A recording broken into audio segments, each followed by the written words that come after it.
She checked her lipstick in the mirror and said, "Matthew's bringing me to the retreat, and I need you to stay back. If you're anywhere near the photos, it makes me look less serious." I didn't argue. I went to my desk and started reversing every payment I had made for our future. Hey friends, please like this video and leave a comment with your impressions. This will be a great help. Thank you. We never tire of reminding you, it's all thanks to you. I'm 39 and this happened in Denver, Colorado, in February when the sidewalks look dry until you hit a patch of hidden ice. I work as a project scheduler for a commercial HVAC company. My job is calendars, contracts, and making sure the right crews show up at the right time with the right parts. If a plan changes, you don't panic. You update the paperwork and reduce the risk. My girlfriend at the time was Veronica. She was 32 and worked as a partnership manager for a wellness brand that sold corporate programs to big employers.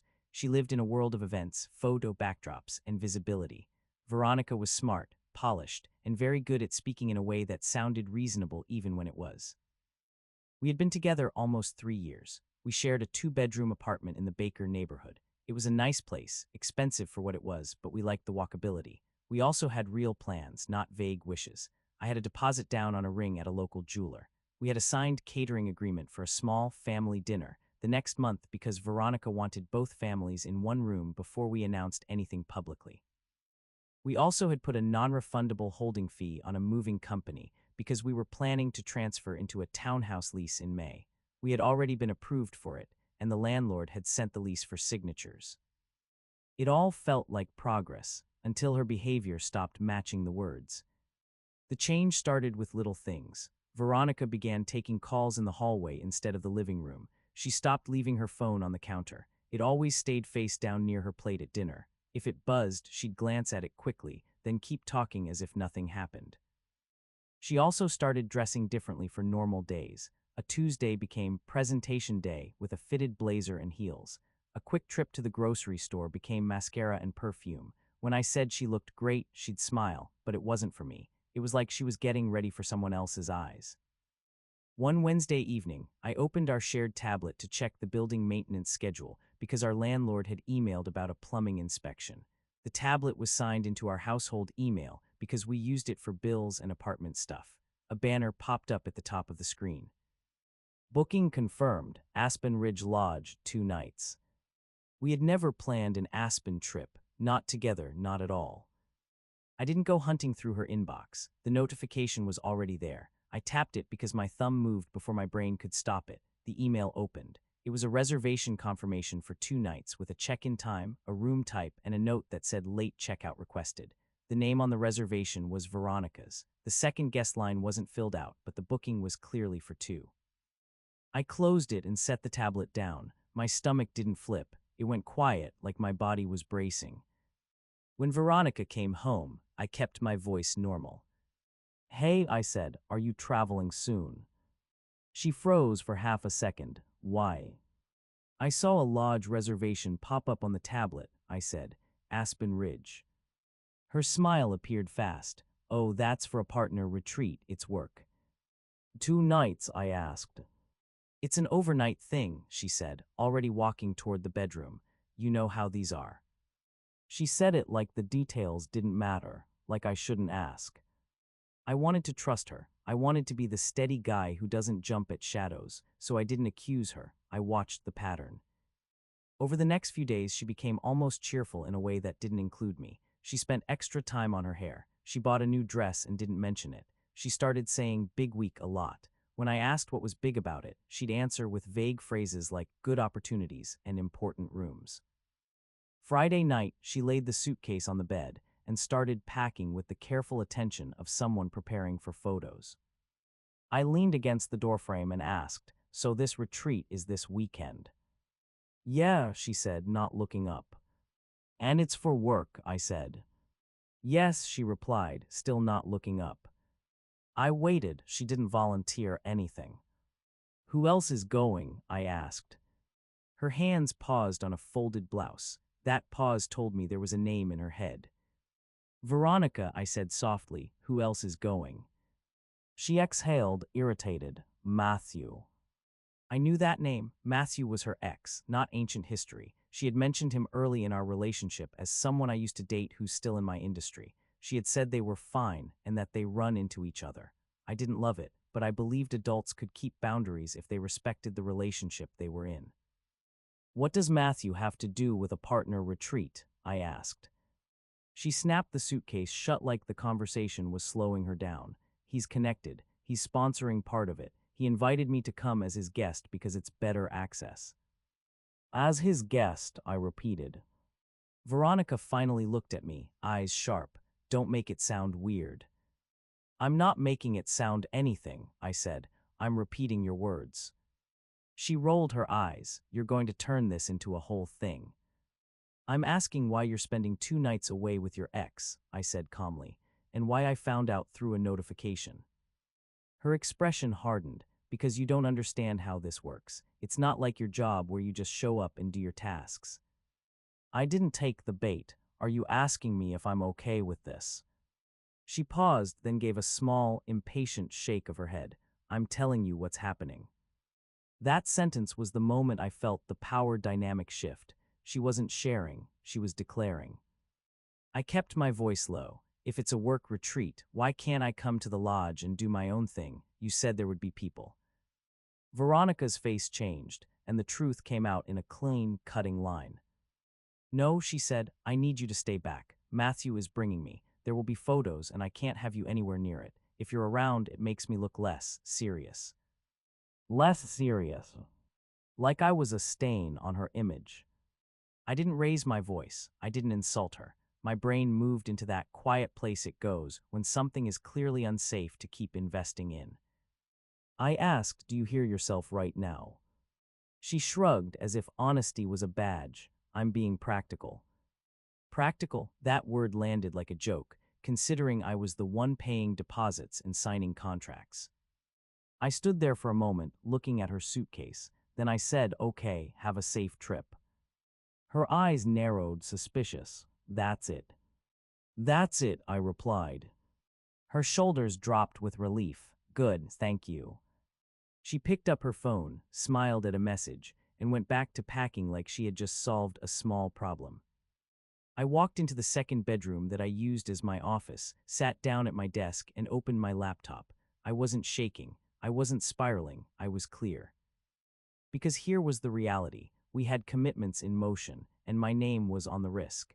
If she wanted to present herself as unattached for better access, she could do it without the safety net of my future. First, the ring deposit. I searched my email for the jeweler. I found the receipt and the terms.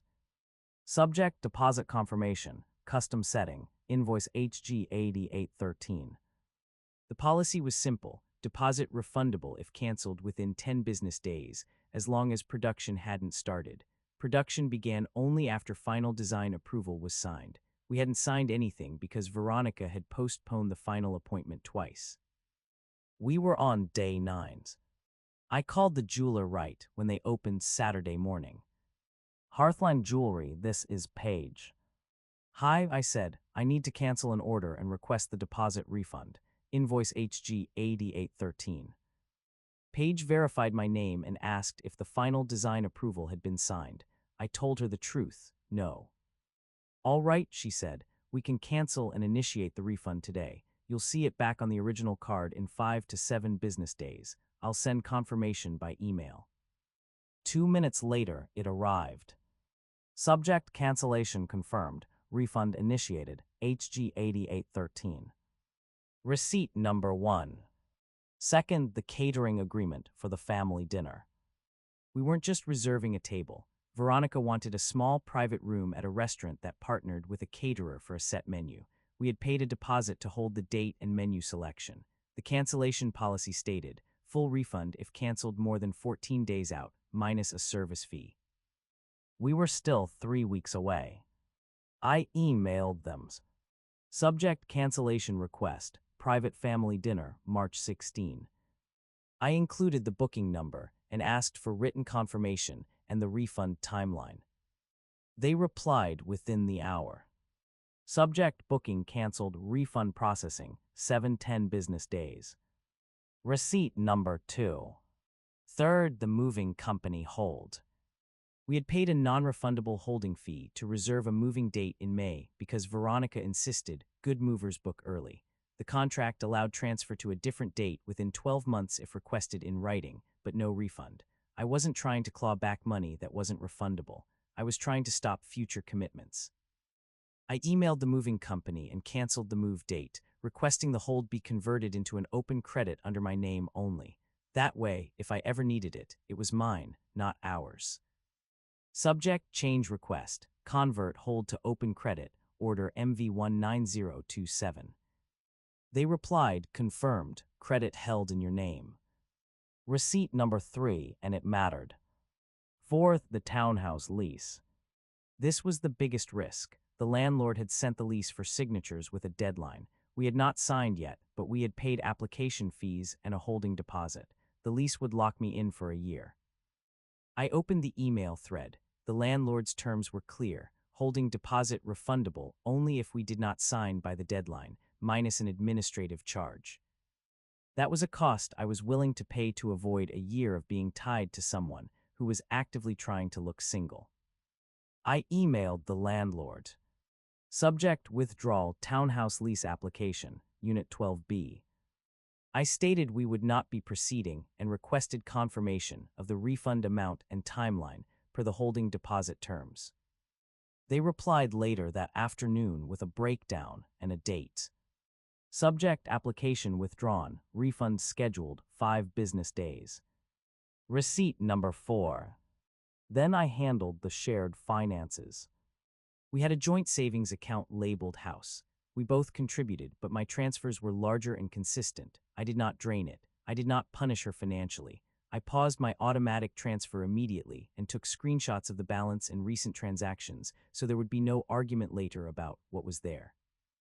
Then I emailed Veronica. Subject shared savings account.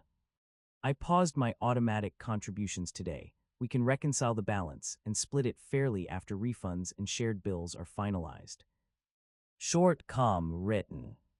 Now I needed to execute the clean exit. Our current apartment lease still had time left. Both names were on it. I read it carefully. There was a roommate release clause. One tenant could be removed if the remaining tenant qualified a loan and management approved the change. Otherwise, both remained responsible through the end of the term. I emailed the property management company. Subject tenant change inquiry, roommate release process. I asked for the process and confirmed I would not be signing any renewal under my name. They replied with a form and a note. Release requires remaining tenant qualification. Both tenants remain liable until approved. Receipt number 5. By Saturday afternoon, my paperwork was clean. Now I packed. I packed only what was clearly mine: clothes, work equipment, personal documents, tools, personal electronics. I left shared furniture. I left the couch, the TV, the kitchen appliances we split. I wasn't going to turn this into a scavenger hunt argument. I took photos of the apartment condition, every room, every wall, every appliance, because if you've ever had a deposit dispute, you know documentation is peace. I booked a month-to-month furnished studio through a corporate housing provider used by traveling nurses. Deposit paid, lease in my name, quiet building. On Sunday morning, Veronica left for the lodge. She looked excited in a way that wasn't about her career. It was about being chosen by the room. At the door, she said, "Don't make this messy." "I won't," I replied. And I meant it. The moment she left, I loaded my car and moved out. On the kitchen counter, I left a single note. "Veronica, I moved out today. I will pay my share of rent through the end of the current lease term. I will not sign a renewal. Please use email for lease and financial logistics." No insults, no pleading, just boundaries and a plan. She came back Monday night. My phone lit up with calls that I let go to voicemail, then texts. "What is this? Where are you? You can't just disappear." Then an email arrived. Subject, explain this right now. I replied once because written records protect you. Subject, Ray, explain this right now. I moved out. I'm not continuing this relationship. Lease and shared financial items can be handled by email. That was the first confrontation, calm and controlled. The second happened in person 2 days later, when she showed up outside my workplace. She was standing near my car when I walked out for lunch, arms crossed, face tight. "You actually left," she said. "Yes," I replied. "Over a retreat," she snapped. "Minimization, right on schedule." "It wasn't the retreat," I said. "It was what you said. You told me you needed me out of sight so you could look more serious." Veronica scoffed. "You're twisting it. I was trying to protect my professional image." "Then blame." "You always take things personally," she said. "You don't understand how competitive my world is." I kept my voice low. Respect is not optional because your world is competitive. Then the insults. "You're rigid," she said. "You're not flexible. You act like everything is a contract." I looked at her evenly. For logistics, email only. Her face shifted like she was switching strategies. Her voice softened and the tears came fast. "I didn't think you'd actually leave," she said, shaking. "I was stressed. Matthew was pressuring me. I needed you to trust me." I didn't argue. "Trust doesn't include being hidden," I said. She stared at me, waiting for a debate, waiting for emotion. I gave her none. "I'm going back inside," I said. "Please don't come here again." After that, the aftermath came in at least 3 clear attempts. First contact attempt, an unknown number called at 11:47 p.m. The voicemail was her voice, gentle now. "Please answer. I can't sleep. I'm scared." I blocked the numbers. Second attempt, email. Subject, "I didn't mean it." She wrote a long message trying to rewrite the line as bad wording, claiming Matthew was only a professional connection, claiming the photos were just optics. She asked to meet to clear it up. I didn't engage. I created an email filter that routed everything from her into a folder called Veronica Records. If I needed documentation for lease issues, I'd have it without rereading emotional bait. Third attempt, a friend intermediary. One of her coworkers messaged me saying Veronica was falling apart and asking if I would at least give her closure. I replied with one sentence, "Please don't get involved." Then I stopped responding. The consequences came on their own. 5 business days after my call, the ring deposit refund hit my bank account exactly as promised. The catering deposit refund followed, minus the service fee. The townhouse holding deposit refund came through on the date the landlord stated. I saved every confirmation email, every subject line, every timestamp. Veronica, meanwhile, had to face real life without the safety net she expected. The apartment management company emailed both of us about the roommate release. Subject, roommate release, income verification required. Veronica tried to keep the apartment alone. Her salary was good, but part of her income was tied to quarterly bonuses, and management required a higher monthly income for a single tenant. Without my income on the file, they asked for either a cosigner or a higher deposit. She emailed me asking if I would stay on the lease for a little while to keep her rent stable. I refused in writing. I reminded her I would pay my share through the end of the current lease term because my name was still on it, but I would not extend my obligations.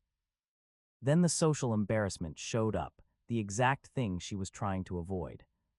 She had posted a photo from the retreat, a lodge lobby shot, name badge visible, caption about big moves. Someone commented a joke about Matthew. Another person asked where I was. Within 24 hours, the post was gone.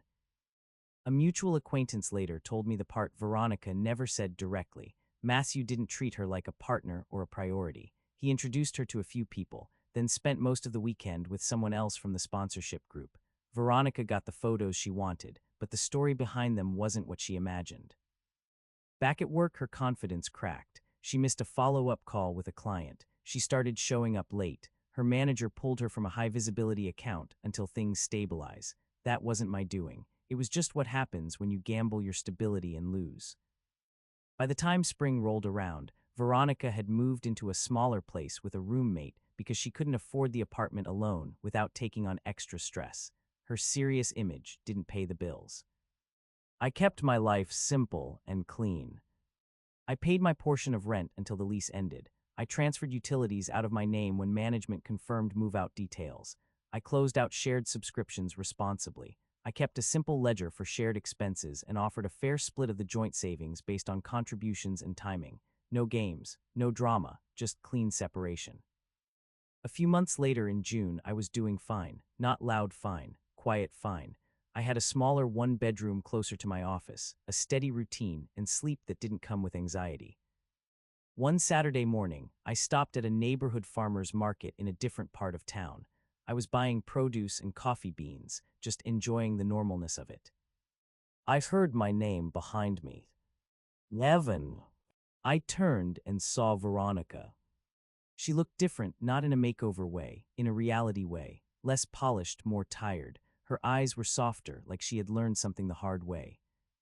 She stepped closer slowly. I didn't know you came here. I started recently, I said. She swallowed. Can we talk just for a minute? I can listen briefly, I replied, but I'm not restarting anything. Her face tightened and then relaxed, like she was forcing herself to be honest.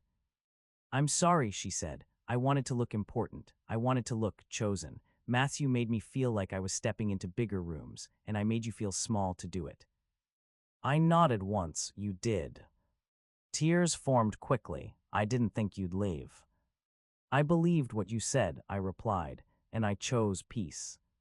She looked down at the ground, then back up. I miss our life. I miss the stability. I kept my voice calm, not cruel. Stability isn't something you receive while you hide the person providing it. She hesitated, then asked the question she had been carrying. Is there any chance? I shook my head once. No, I'm not angry. I'm finished. Veronica's shoulders dropped. She nodded slowly, like she finally accepted the consequence she thought wouldn't happen. I hope you're okay, she whispered. I am, I said. Please take care of yourself. Then I turned back to the produce stand, paid for my groceries, and went home to a life that didn't require me to shrink. What would you have done if someone asked you to stay out of sight so they could look single? Tell me in the comments, and let me know where you're watching from.